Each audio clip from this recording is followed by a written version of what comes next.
Lesson number 7.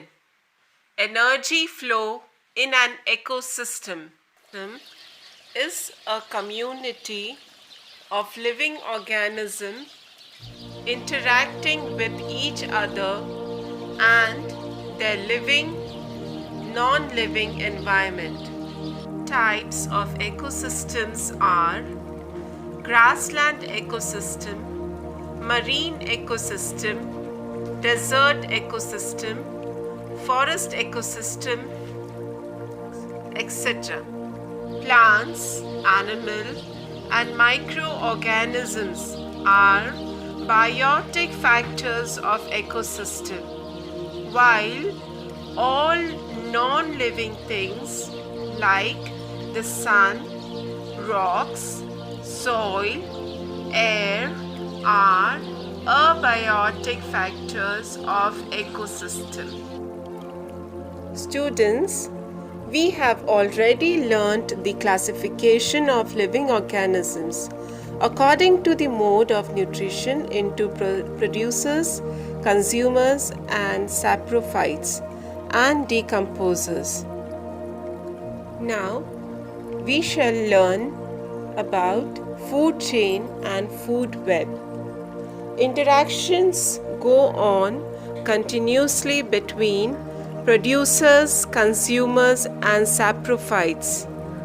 There is a definite sequence in these interactions which is called the food chain. Each chain consists of 4, 5 or more links.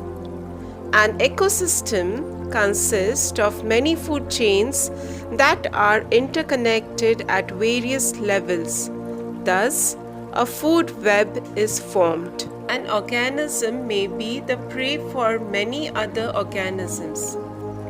For example, an insect feeds upon leaves of various plants, but the same insect is the prey for different animals like frog, wall lizards, birds, etc.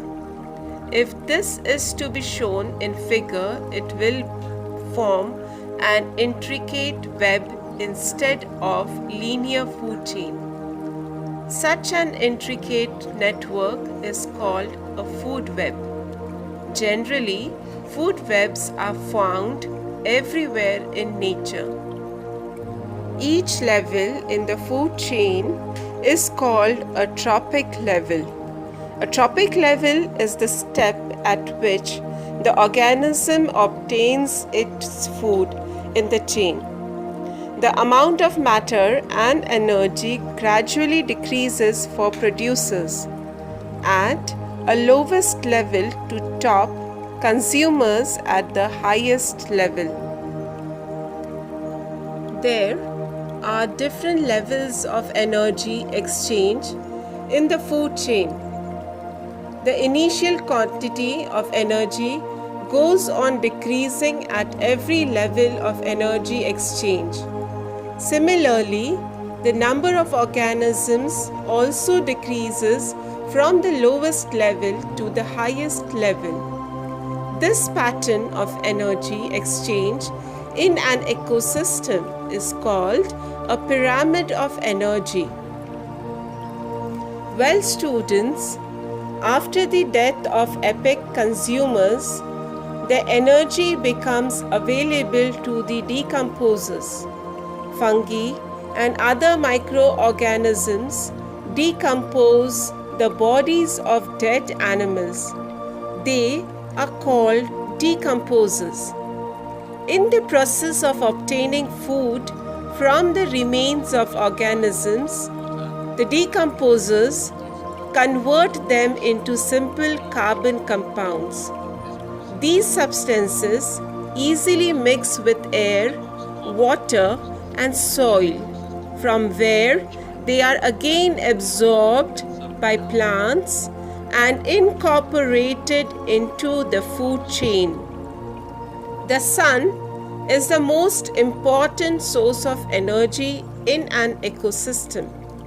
Green plants of the ecosystem store some of the solar energy into the form of food.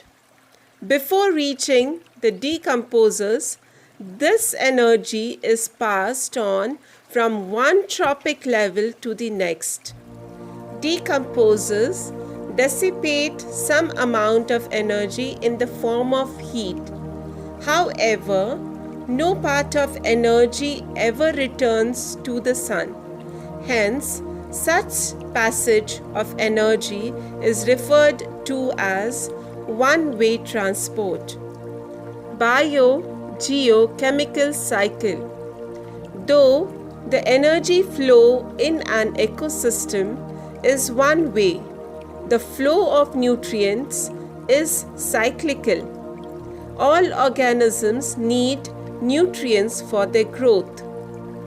The cyclical flow of nutrients within an ecosystem is called the biogeochemical cycle. Nutrients necessary for the growth of organisms are continuously transferred from abiotic to biotic factors and biotic to abiotic factors within an ecosystem. This cycle operates continuously through the medium of the biosphere formed by the lithosphere, atmosphere, and hydrosphere. The recycling of biological, geological, and chemical sources of nutrients in this process is a complex process, and it depends upon the level of energy transfer in the ecosystem. Students, now we shall learn about the carbon cycle. The circulation and recycling of carbon from the atmosphere to living organisms and after the death back to the atmosphere is called the carbon cycle.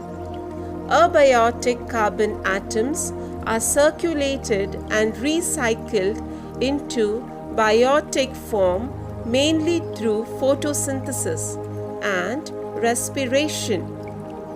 Hence, the carbon cycle is one of the important biogeochemical cycles.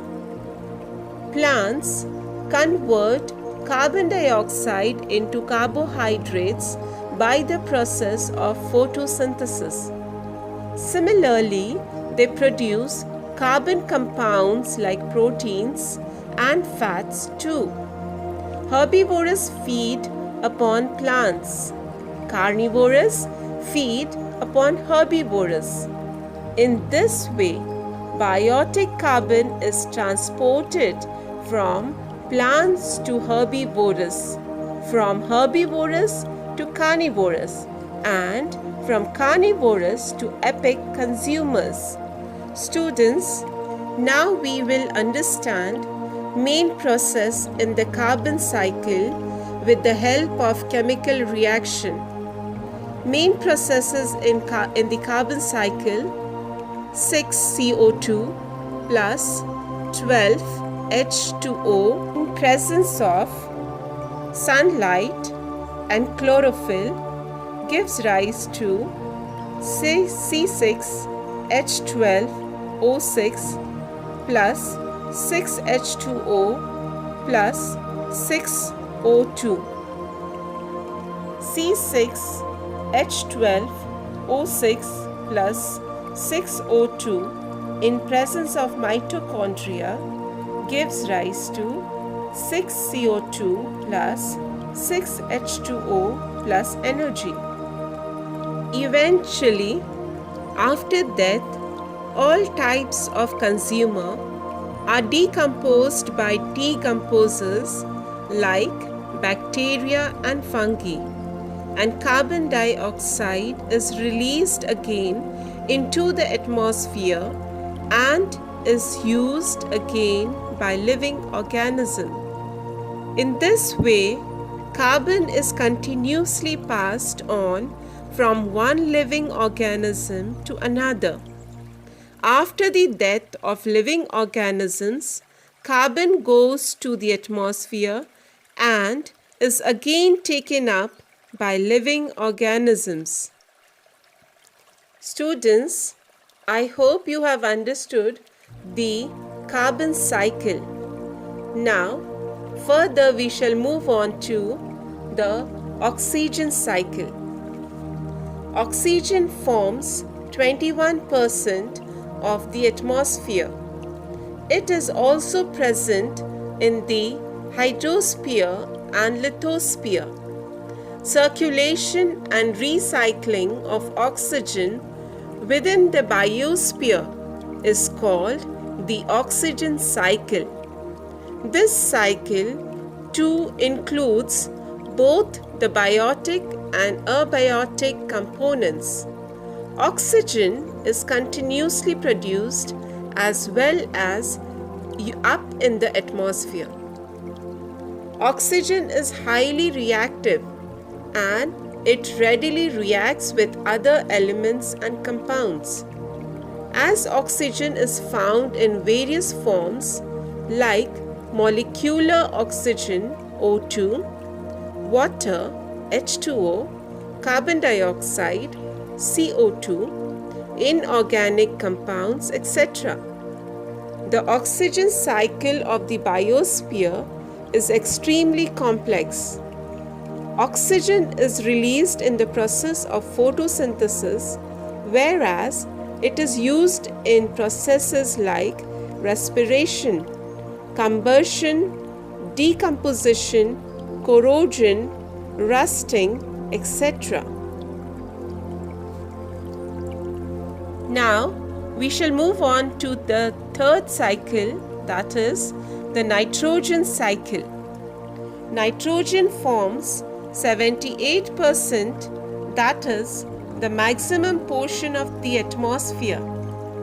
It is necessary for the maintenance of the cycle of nature.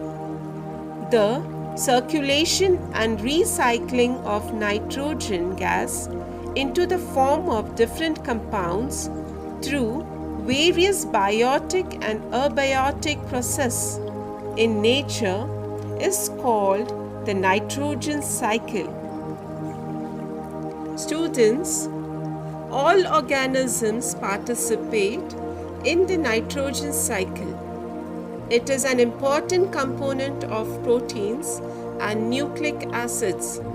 As compared to other elements, it is inactive and does not easily combine with other elements. Most organisms cannot use the free form of nitrogen. Students, hope you have understood the third cycle, that is nitrogen cycle. Now we shall learn the important process of the nitrogen cycle.